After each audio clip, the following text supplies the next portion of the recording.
નમસ્કાર, દૂરદર્શન સમાચાર સાથે હું રિયા ઉપાધ્યાય પંડ્યા.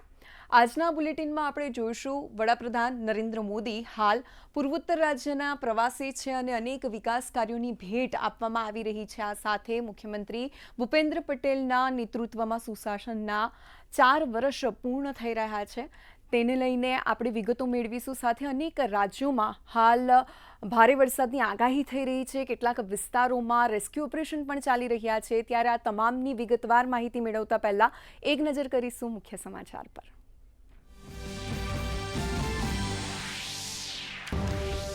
વડોદરામાં મુખ્યમંત્રી ભૂપેન્દ્ર પટેલની અધ્યક્ષતામાં urban innovation and infrastructure summit 2025નો શુભારંભ. સંબોધનમાં સીએમએ કહ્યું, પર્યાવરણની જાળવણીની સાથે ઔદ્યોગિક વિકાસ કરીશું. સાથે વોકલ ફોર લોકલના મંત્રની પણ કરી હાકલ.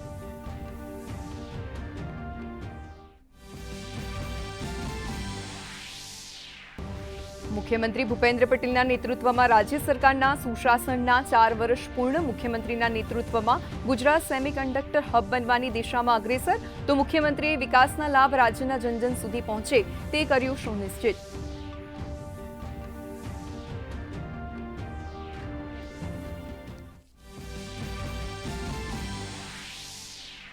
પ્રધાનમંત્રી નરેન્દ્ર મોદીએ મણિપુરના ચુરાચાંદપુરમાં 7,300 કરોડથી વધુના અનેક વિકાસ પ્રોજેક્ટ્સનો કર્યો શિલાન્યાસ. પીએમએ કહ્યું, વિકાસ માટે શાંતિ હોવી જરૂરી. પીએમએ ઇમ્ફાલને પણ 1200 કરોડ રૂપિયાથી વધુના પ્રોજેક્ટ્સની આપી ભેટ.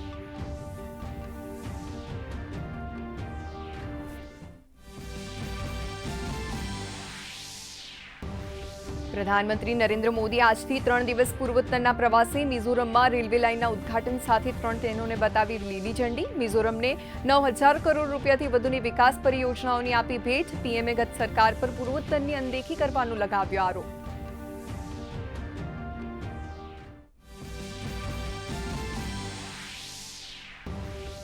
કેન્દ્રીય મંત્રી મનસુખ માંડવિયાનું વિકસિત ભારત યંગ લીડર્સ ડાયલોગમાં સંબોધન. કહ્યું, વિકસિત ભારતના યુવા નેતાઓનો સંવાદ એ યુવા સંચાલિત લોકશાહીનું સાચું ઉદાહરણ.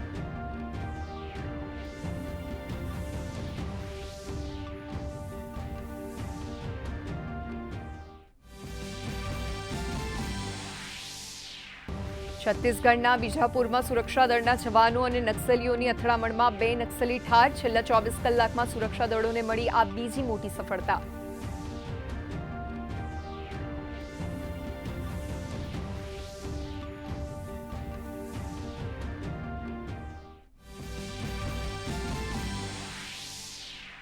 અંબાજીમાં નજીક ત્રિશુળિયા ઘાટ પાસે ગમખ્વાર અકસ્માત. એક સાથે 4 વાહનો અથડાતા અફરાતફરીનો સર્જાયો માહોલ. એકનું મોત, 3 ઇજાગ્રસ્ત.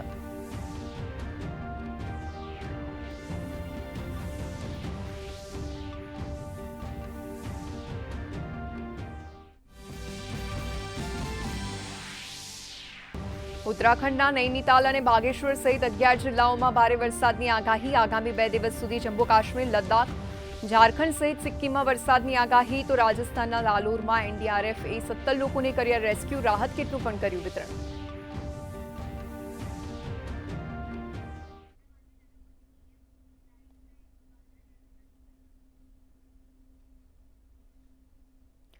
પ્રધાનમંત્રી નરેન્દ્ર મોદી આજથી 15 સપ્ટેમ્બર સુધી એટલે કે આગામી 3 દિવસ 5 રાજ્યોનો પ્રવાસે છે. પ્રથમ તબક્કામાં પીએમ મિઝોરમ પહોંચ્યા હતા. ત્યારબાદ આજે તેઓ મણિપુરને અનેક વિકાસ કાર્યોની ભેટ આપી હતી. મણિપુરના સમાવેશી, ટકાઉ અને સર્વાંગી વિકાસ પ્રત્યેની તેમની પ્રતિબદ્ધતાને અનુરૂપ પ્રધાનમંત્રી ચુરાચંદપુર ખાતે ₹7,300 કરોડથી વધુના અનેક વિકાસ પ્રોજેક્ટ્સનો શિલાન્યાસ કર્યો હતો. આ સાથે પ્રધાનમંત્રી ઇમ્ફાલમાં ₹1,200 કરોડથી વધુના અનેક વિકાસ પ્રોજેક્ટ્સનું પણ ઉદ્ઘાટન કર્યું હતું. ત્યારે હવે પ્રધાનમંત્રી મોદી મણિપુરના ઇમ્ફાલમાં 1,200 કરોડના વિવિધ પ્રોજેક્ટ્સનું ઉદ્ઘાટન કરવા માટે પહોંચ્યા છે. પ્રધાનમંત્રી મોદીએ કહ્યું, આ પ્રોજેક્ટ્સ મણિપુરના બધા લોકો માટે જીવનની સરળતા વધારશે, માળખાગત સુવિધાઓને મજબૂત બનાવશે અને મણિપુરના યુવાનો માટે રોજગારની નવી તકો પણ ઊભી કરશે. शुभकामनाएं देता हूं। साथियों, 21वीं सदी में आगे बढ़ता हुआ हमारा देश एक ही लक्ष्य लेकर चल रहा है, विकसित भारत का लक्ष्य। और इस लक्ष्य की प्राप्ति के लिए मणिपुर का विकास भी जरूरी है। हमारा मणिपुर असीम संभावनाओं से भरा हुआ है। विकास के हम एक कदम भी न बढ़े, ये हम सभी का कर्तव्य है। मणिपुर के पास सामर्थ्य की कोई कमी नहीं है। जरूरत इस बात की है कि हम संवाद का रास्ता निरंतर मजबूत करें। हमें हिल्स और वैली के बीच सौहार्द का एक मजबूत सेतु बनाना है। मुझे विश्वास है मणिपुर જ્યાં તેમણે બેરાબી દેશની સેરાંગ નવી ગ્રોથ રેલવે લાઇન પ્રોજેક્ટનું લીલી ઝંડી બતાવી ઉદ્ઘાટન કર્યું હતું. આ રેલ લાઇન ઇતિહાસમાં પહેલીવાર મિઝોરમની રાજધાની એઝોલને ભારતીય રેલવે નેટવર્ક સાથે જોડાશે. મહત્વનું છે કે લગભગ 8,000 કરોડ રૂપિયાના ખર્ચે 51 કિલોમીટરથી વધુ લાંબી રેલ લાઇન બનાવવામાં આવી છે. આ ઉપરાંત પ્રધાનમંત્રી મોદી 3 ટ્રેન સેવાઓ જેવી કે એઝોલ દિલ્હી રાજધાની એક્સપ્રેસ, સાયરંગ કોલકાતા એક્સપ્રેસ અને સાયરંગ ગુવાહાટી એક્સપ્રેસને પણ લીલી ઝંડી આપી હતી. આ તકે પીએમ મોદીએ જણાવ્યું કે ભારતની વિકાસ યાત્રામાં મિઝોરમની મહત્વપૂર્ણ ભૂમિકા છે. વધુમાં તેમણે કહ્યું કે ગત 11 વર્ષમાં પૂર્વોત્તરના વિકાસમાં અઢળક કામો થયા છે. Today, Mizoram is playing an important role in India's development journey. Friends, this is a historic day for the nation, particularly for the people of Mizoram. From today, Aizawl will be on India's railway map. A few years ago, I had the opportunity of laying the foundation stone for the Aizawl railway line. And today, we proudly dedicate it to the people of the nation. Vadodara મહાનગરપાલિકા અને ઇલેટ્સ ટેકનોમીડિયા and ઈ-ગોવ મેગેઝિનના સંયુક્ત ઉપક્રમે hotel હયાત palace ખાતે ગુજરાતના મુખ્યમંત્રી ભૂપેન્દ્ર પટેલની અધ્યક્ષતામાં urban innovation and infrastructure summit 2025નો શુભારંભ કરાયો હતો. આ સમિટનો મુખ્ય હેતુ શહેરી વિકાસ આયોજન, માળખાગત સુવિધા, ટેકનોલોજી અને ટકાઉપણા સાથે સંકળાયેલા હિતધારકોને એક મંચ પર લાવવાનો છે. ભારતમાં ઝડપી શહેરીકરણને ધ્યાનમાં રાખીને આ સમિટમાં ગ્રીન ગ્રોથ, સ્માર્ટ ગવર્નન્સ અને ક્લાઇમેટ રેઝિલિયન્ટ ઇન્ફ્રાસ્ટ્રક્ચર જેવા અનેક વિષયો પર ઊંડાણપૂર્વક ચર્ચા કરવામાં આવી રહી છે. સંરક્ષણ કરીને આપણે આગળ કેવી રીતે વધીએ. માનનીય વડાપ્રધાન શ્રી બેક ટુ બેઝિક કે નેચરને સંરક્ષણ કરીને કેવી રીતે આગળ વધાય એનો પ્રયત્ન છે. આ ગ્લોબલ વોર્મિંગ એના કારણે જ છે કે ભાઈ આપણે નેચરનું ધ્યાન જ નથી રાખ્યું. વિકાસ ડેવલપમેન્ટ કરવું છે, આપણે ઔદ્યોગિક રીતે આગળ વધવું છે, પણ પર્યાવરણની જાળવણી સાથે.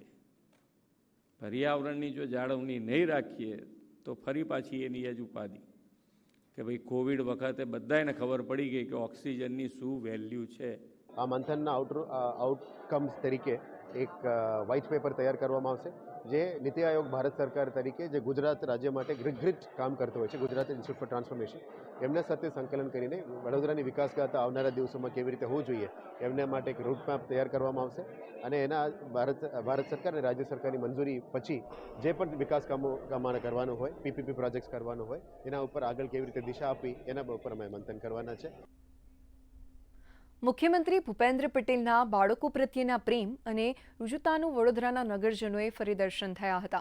ઇલિટ્સ અર્બન ઇનોવેશન એન્ડ ઇન્ફ્રાસ્ટ્રક્ચર સમિટમાં સહભાગી થયેલા મુખ્યમંત્રીએ એક પ્રજ્ઞાચક્ષુ છાત્રને સ્ટેજ ઉપર માઇક અપાવી તેમની વાત હેતપૂર્ણ રીતે સાંભળી હતી. મુખ્યમંત્રીના સ્વાગતમાં દિવ્યાંગ બાળક ગૌરીએ જાતે દોરેલા મુખ્યમંત્રીના સ્કેચની ફ્રેમ આપી. એ તસવીર જોઈ મુખ્યમંત્રી પ્રભાવિત થયા હતા. ત્યારે દિવ્યાંગ ગૌરીએ મુખ્યમંત્રીને કહ્યું કે સર, મારે 2 શબ્દો કહેવા છે. મુખ્યમંત્રીએ તુરંત એ છાત્રની લાગણીને સમજી તાત્કાલિક એક માઇક સ્ટેજ ઉપર મંગાવીને બાળકીને પોતાની વાત કહેવા માટે આપ્યું. નવસારીમાં કેન્દ્રીય મંત્રી સી.આર. પાટીલના હસ્તે આરોગ્ય ક્ષેત્રના ₹242 લાખથી વધુના આધુનિક ઉપકરણ સહાયનું લોકાર્પણ કરવામાં આવ્યું છે. ગુજરાત કેમિકલ પોર્ટ લિમિટેડ દ્વારા CSR પ્રવૃત્તિ અંતર્ગત આ સહાય આપવામાં આવી છે, જે અંતર્ગત ચીખલીની સબ ડિસ્ટ્રિક્ટ હોસ્પિટલને 130 લાખના, સિવિલ હોસ્પિટલ નવસારીને 25 લાખના, વાંસદા કોટેજ હોસ્પિટલને 30 લાખ તથા વલસાડની RNC ફ્રી આઈ હોસ્પિટલને 57 લાખના જરૂરી મેડિકલ આધુનિક ઉપકરણો પ્રદાન કરવામાં આવ્યા છે. નવસારીની 3 હોસ્પિટલ અને વલસાડની 1 હોસ્પિટલ માટે એમને સાધનોની જે આવશ્યકતા હતી એ લગભગ 2.5 એટલે 2.5 કરોડ રૂપિયાના સાધનો એ આજે એમને વિતરણ કરવામાં આવ્યા છે. સારી ક્વોલિટીના વોરંટી ચેક કરીને, એની ક્વોલિટી ચેક કરીને આ સાધનો એને ખરીદવામાં આવ્યા છે અને પોર્ટ દ્વારા એ આ ફંડ દ્વારા બધાને સાધનો મળ્યા છે. ઓપરેશન વખતે એટલે ઓપરેશન પહેલાં અને ઓપરેશન પછીની જરૂરિયાતના સાધનોને અગ્રિમતા આપવામાં આવી છે અને બધા જ ડૉક્ટર્સને ખાતરી પણ આપવામાં આવી છે કે તમને હજુ પણ આવા કોઈ સાધનોની આવશ્યકતા હોય તમે જરૂર તમારી ડિમાન્ડ મૂકો, એમાં પણ મદદ કરવાની પણ ખાતરી કહેવામાં આવી છે. National forensic science university Gandhinagar ખાતે દ્વિતીય ફોરેન્સિક ઓડોન્ટોલોજી કોન્ફરન્સનું આયોજન કરવામાં આવ્યું હતું. આ કોન્ફરન્સ ત્રિપુરાના મુખ્યમંત્રી માનિક સહાના મુખ્ય અતિથિ પદે યોજાઈ હતી. આ ઉપરાંત દેશના ફોરેન્સિક સાયન્સના ભીષ્મ પિતામહ એવા ડોક્ટર J.M. વ્યાસ કે જેઓ નેશનલ ફોરેન્સિક સાયન્સ યુનિવર્સિટીના વાઇસ ચાન્સેલર છે, તેમણે આગામી વિશ્વ સ્તરે ગુના નિવારણ કાર્યક્રમમાં ફોરેન્સિક સાયન્સની ભૂમિકા સહિત વિવિધ પાસા આવરી વિદ્યાર્થીઓને સમજ આપી હતી. और यहाँ पर आज दुनिया भर के पूरा वर्ल्ड से यहाँ पर डेलीगेट्स आए हुए हैं. जानना चाहिए क्या क्या यहाँ पर हो रहा है. मैं आया हूँ और मैं समझता हूँ माननीय प्रधानमंत्री जी जिस तरह एक्ट बना के मोस्ट प्रॉब्ली 2020 तो उस वक्त ये एक्ट बना के यहाँ पर इतना बड़ा यूनिवर्सिटी बनाया, अपने आप मैं समझता हूँ ये पूरा वर्ल्ड में एक नाम है इसका. मेरे पास जो इन्फॉर्मेशन है बहुत सारा इनके पास केस हिस्ट्री है, केस स्टडी है और यहाँ पर बहुत सारा चीज आज सेमिनार भी होंगे, क्वेश्चन आवर भी रहेगा. આ ફોરેન્સિક ઓડોન્ટોલોજી ખાસ કરીને જ્યારે બોડી એકદમ ડિકમ્પોઝ થઈ ગયું હોય, ચેડ થઈ ગયું હોય એવા કેસમાં દાંત ઘણીવાર અકબંધ રહેતા હોય છે, તો આ દાંતનું સંશોધન કરીને વ્યક્તિની ઓળખ કરી શકાય કે કેમ એ જોવાય. આમ ગુનાઓની તપાસમાં અને હ્યુમેનિટેરિયન પર્પઝથી પણ ફોરેન્સિક ઓડોન્ટોલોજીનું મહત્વ ખૂબ વધતું જાય છે. નવી દિલ્હી ખાતે કેન્દ્રીય યુવા બાબતો અને રમતગમત મંત્રી મનસુખ માંડવિયાની અધ્યક્ષતામાં વિકસિત ભારત યુવા નેતાઓ સંવાદ 2026 કાર્યક્રમ યોજાયો હતો. કાર્યક્રમને સંબોધતા કેન્દ્રીય મંત્રીએ જણાવ્યું હતું કે વિકસિત ભારતના યુવા નેતાઓ સંવાદ એ યુવા સંચાલિત લોકશાહીનું સાચું ઉદાહરણ છે, જે દ્રષ્ટિને અવાજમાં અને અવાજને અસરમાં પરિવર્તિત કરે છે. આ પ્લેટફોર્મ વિકસિત ભારતના વિઝનને પૂર્ણ કરવા માટે યુવાનોની પ્રતિભા અને ક્ષમતાઓનો ઉપયોગ કરવા માટે ડિઝાઇન કરવામાં આવ્યું છે.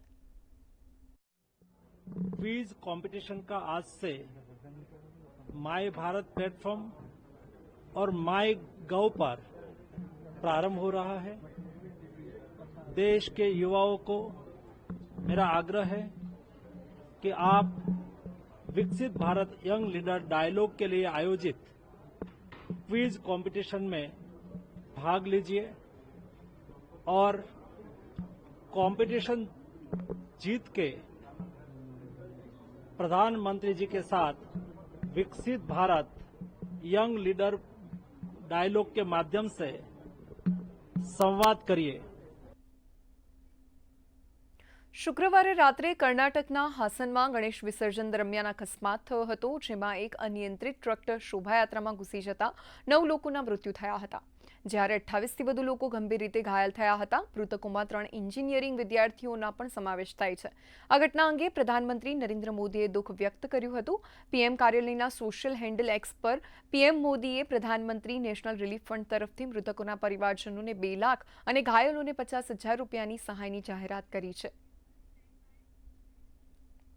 નેપાળના રાષ્ટ્રપતિ રામચંદ્ર પૌડેલે નવા નિયુક્ત વચગાળાના વડાપ્રધાન સુશીલા કાર્કીની ભલામણ પર સંસદના નીચલા પ્રતિનિધિ ગૃહનું વિસર્જન કર્યું છે અને આવતા વર્ષે 5 માર્ચે નવી સંસદીય ચૂંટણીઓની જાહેરાત કરી છે. ભૂતપૂર્વ મુખ્ય ન્યાયાધીશ સુશીલા કાર્કીએ ગઈકાલે રાત્રે વચગાળાની સરકારના વડાપ્રધાન તરીકે શપથ લીધા હતા. આ સાથે સુશીલા કાર્કી નેપાળના પ્રથમ મહિલા વડાપ્રધાન બન્યા છે. પ્રધાનમંત્રી નરેન્દ્ર મોદીએ સુશીલા કાર્કીને નેપાળના પ્રધાનમંત્રી તરીકે નિયુક્ત થવા બદલ અભિનંદન પાઠવ્યા છે. પીએમ મોદીએ કહ્યું કે ભારત નેપાળના ભાઈઓ અને બહેનોની શાંતિ, પ્રગતિ અને સમૃદ્ધિ માટે સંપૂર્ણપણે પ્રતિબદ્ધ છે. 14 સપ્ટેમ્બરે હિન્દી દિવસની ઉજવણી અને 5મી અખિલ ભારતીય રાજભાષા સંમેલનનું આયોજન ગાંધીનગર ખાતે કરવામાં આવ્યું છે. જે સંદર્ભે નર્મદા હોલ, નવા સચિવાલય ગાંધીનગર ખાતે પત્રકાર પરિષદનું આયોજન કરવામાં આવ્યું, જેમાં મુખ્ય મહેમાન તરીકે રાજભાષા વિભાગના સચિવ અંશુલી આર્યા ઉપસ્થિત રહ્યા હતા. से बड़ा एक आकर्षक और भव्य कार्यक्रम अखिल भारतीय राजभाषा सम्मेलन यहाँ पे आयोजित किया जाएगा, जो 2 दिवसीय होगा. इसमें बहुत सारे महत्वपूर्ण सत्र होंगे. ऑपरेशन सिंदूर पर भी एक सत्र है. इसके अलावा भाषाई समरसता पर भी एक सत्र है. माननीय गृह मंत्री जी के नेतृत्व में राजभाषा विभाग में कई नवोन्मेषी कार्य हो रहे हैं. इस प्रकार के कार्य किए गए हैं कि जिससे सभी भाषाएं मुख्य धारा में दिखें और सभी भाषाओं में एक समरसता हो, एक सम्मान की भावना जगे सभी भाषाओं के लिए. इसके लिए माननीय गृह मंत्री जी लगातार कार्यरत हैं. સાબરકાંઠાના પ્રાંતિજ ખાતે રાજ્યપાલ આચાર્ય દેવવ્રતે આયોજિત પ્રાકૃતિક કૃષિ પ્રકૃતિના શરણે પરિસંવાદ કાર્યક્રમમાં હાજરી આપી હતી અને ખેડૂતો સાથે સંવાદ કર્યો હતો.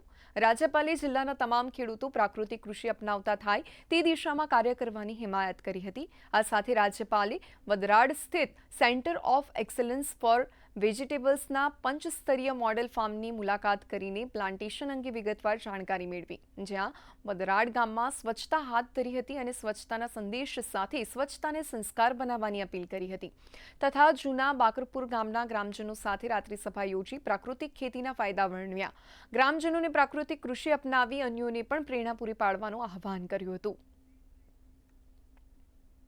દુબઈના ક્રાઉન પ્રિન્સ શેખ હમદાન બિન મોહમ્મદ બિન રશીદ આલ મક્તુમે કેન્દ્રીય શિક્ષણ મંત્રી ધર્મેન્દ્ર પ્રધાનની હાજરીમાં Indian institute of management Ahmedabad ખાતેના દુબઈ કેમ્પસનું ઉદ્ઘાટન કર્યું હતું. આઈઆઈએમ અમદાવાદ પોતાના પ્રથમ આંતરરાષ્ટ્રીય કેમ્પસના ઉદ્ઘાટન સાથે ઐતિહાસિક માઇલસ્ટોન પર પહોંચ્યું છે, જેમાં કેન્દ્રીય શિક્ષણ મંત્રી ધર્મેન્દ્ર પ્રધાન ઉપસ્થિત રહ્યા હતા. સાથે જ કેન્દ્રીય મંત્રી ધર્મેન્દ્ર પ્રધાન યુએઈના ઉચ્ચ શિક્ષણ અને વૈજ્ઞાનિક સંશોધન મંત્રી સાથે પણ બેઠક યોજી હતી, જેમાં તેઓએ જ્ઞાન, નવીનતા અને સંશોધનને વ્યાપક વ્યૂહાત્મક ભાગીદારીના કેન્દ્રીય સ્તંભો તરીકે જ્ઞાનના પુલોને વધુ મજબૂત કરવા માટે સંમતિ વ્યક્ત કરી હતી. કચ્છ જિલ્લા પુરવઠા વિભાગ દ્વારા જિલ્લામાં ગેરકાયદેસર રીતે એનએસએફએ રાશન કાર્ડમાં સસ્તા અનાજનો લાભ લેતા શંકાસ્પદ રાશન ધારકોની વિગતો ચકાસવાની ઝુંબેશ હાથ ધરાઈ હતી. રિટર્ન ફાઇલ જમીન ધારણ અને મૃત્યુ પામ્યા બાદ રાશન કાર્ડમાં નામ કમી ન કરાવ્યું હોય અને જીએસટી રિટર્ન ફાઇલ કરતા હોય તેવા લોકોની માહિતી ચકાસવામાં આવી રહી છે. જે લોકો મૃત્યુ પામ્યા હોય પણ હજુ નામ ચાલુ હોય તેવા 8-10 ક્રિટેરિયા છે, જેમ કે જીએસટીએન ડેટાનું છે કે જીએસટીનું રિટર્ન ફાઇલ કરતા હોય. એવા કુલ 1,28,373 લોકોનું વેરિફિકેશનની કામગીરી હાલ ચાલુમાં છે. એટલે તાલુકા કક્ષાએથી તમામ લોકોને નોટિસ આપવામાં આવશે અને એની ખરાઈ કરવામાં આવશે. અને જો ક્રિટેરિયા પ્રમાણે એ લોકો ફૂલફિલ નહીં થતા હોય તો જે એનએફએસએ ક્રિટેરિયા છે એમાંથી નામ કમી કરી એ લોકોને નોન એનએફએસએમાં કન્વર્ટ કરવામાં આવશે. આવા કુલ 1,28,373ને અમે નોટિસ આપી છે. એમાંથી 61,900નું ઓલમોસ્ટ વેરિફિકેશન થઈ ગયું છે અને આ ડ્રાઈવ અંતર્ગત હાલ સુધી કુલ 16,542 જેવા નામ અમે કમી કર્યા છે.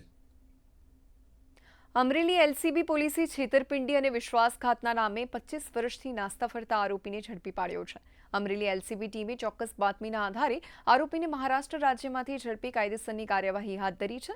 આ આરોપી અમરેલી જિલ્લામાં વિવિધ ગુનાઓ આચરી પોતાની ધરપકડ ટાળવા માટે નાસ્તો ફરતો હતો તથા આરોપીઓ તથા જેલમાંથી ફરાર થયેલ કેદીઓને પકડી પાડવા અમરેલી જિલ્લા પોલીસને ખોટી માહિતી પણ આપતો હતો.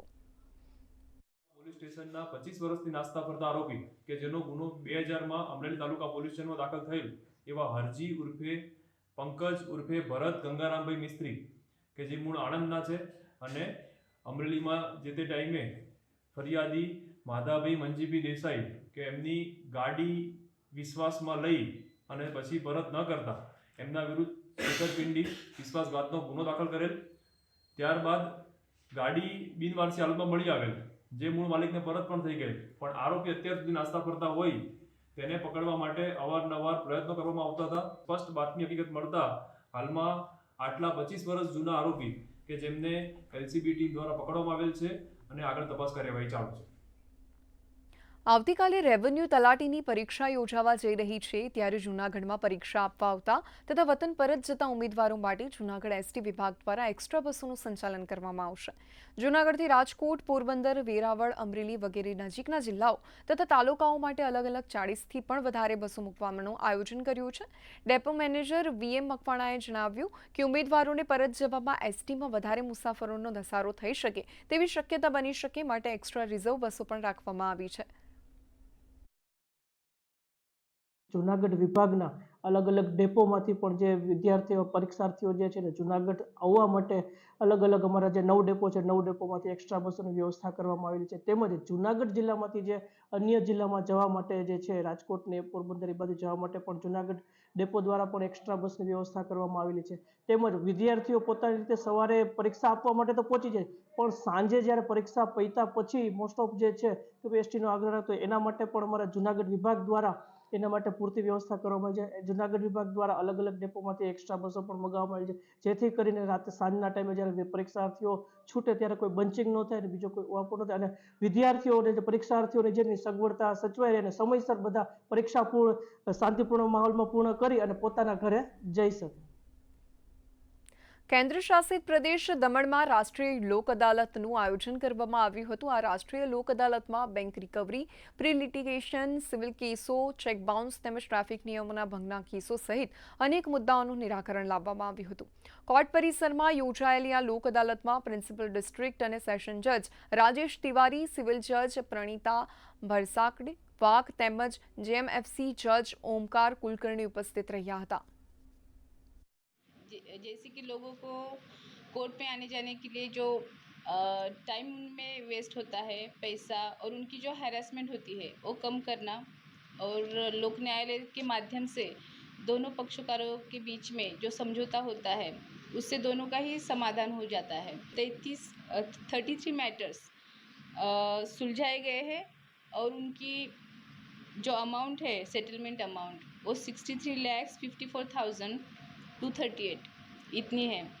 तो इसी प्रकार अगर मैटर्स सुलझाए जाएंगे लोक न्यायालय के माध्यम से तो बहुत सारे मामलों का निपटारा हो सकता है. અંબાજી દાતા વચ્ચે આવેલા ત્રિશુળિયા ઘાટ ખાતે ગમખ્વાર અકસ્માત સર્જાયો હતો. એક સાથે 4 વાહનો અથડાતા અફરાતફરીનો માહોલ સર્જાયો હતો. ખીલાસરી ભરેલી ટ્રક વહેલી સવારે ત્રિશુળિયા ઘાટીમાં પલટી મારી હતી, જ્યાં પોલીસની 2 વાન ઘટના સ્થળે બચાવ કામગીરી માટે પહોંચી હતી. ત્યારે અંબાજી તરફથી વધુ એક ખીલાસરી ભરેલી ટ્રક પૂર ઝડપે આવી રાહત કામગીરી માટે આવેલી 2 પોલીસ વાનને અડફેટે લીધી હતી, જેમાં પોલીસ વાનોને ભારે નુકસાન થયું હતું. તો આ અકસ્માતમાં 2 ટ્રક પૈકીની એક ટ્રકના ક્લીનરનું મોત નીપજ્યું હતું અને ટ્રકમાં સવાર 3 વ્યક્તિ ઘાયલ થયા છે.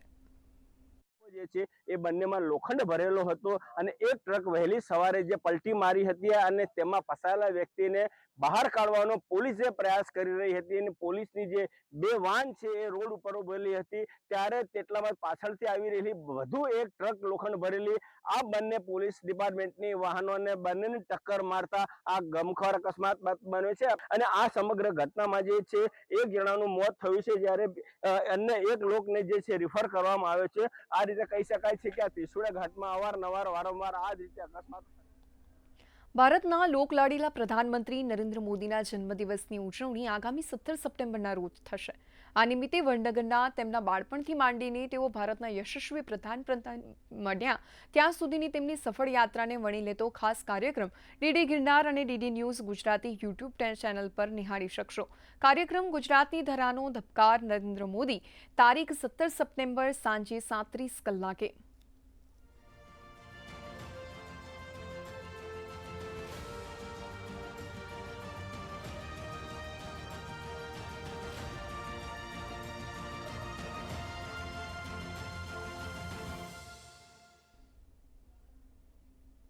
સમાચારમાં હાલ બસ આટલું જ. નમસ્કાર.